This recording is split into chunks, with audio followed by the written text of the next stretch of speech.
నమస్తే. విషయం ఏమంటే రాయలసీమ జోన్ ఇన్ఛార్జ్ రామకృష్ణ అన్న గారు ఈరోజు మా safety driver association head office కాడికి వచ్చారు. చాలా సంతోషం కలుగుతుంది. ఎందుకంటే తన బిడ్డ తల్లి దగ్గరకు వస్తే తల్లి ఎంత సంతోషపడుతుందో రామకృష్ణ అన్న గారు మా హెడ్ ఆఫీస్కి వచ్చినందుకు మేము కూడా అంతే సంతోషపడుతున్నాం.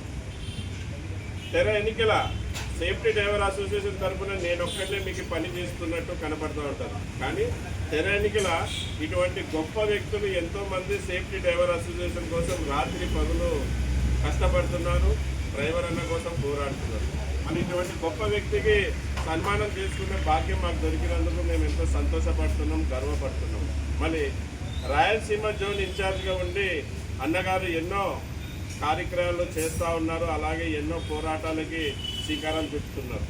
ఈరోజు safety driver association head office కాడికి రావడానికి ముఖ్య ఉద్దేశం ఏమంటే రాయలసీమ ప్రాంతంలో కర్నూలు జిల్లాలో డ్రైవర్ల భారీ బహిరంగ సభ పెట్టాలని అన్నగారు నిర్ణయించుకున్నారు. ఢిల్లీకి పోయేస్తున్నప్పుడు దాని గురించి డిస్కషన్ చేశాం.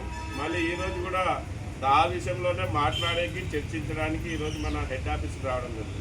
ఖచ్చితంగా రాయలసీమలో కర్నూలు జిల్లాలో భారీ బహిరంగ సభ చేద్దాం. భారతదేశం నుంచి నలుమూలల నుంచి ట్రైబల్లని గెలిపించే యూనియన్ లీడర్లందరినీ కూడా ఇక్కడికి దింపుదాం.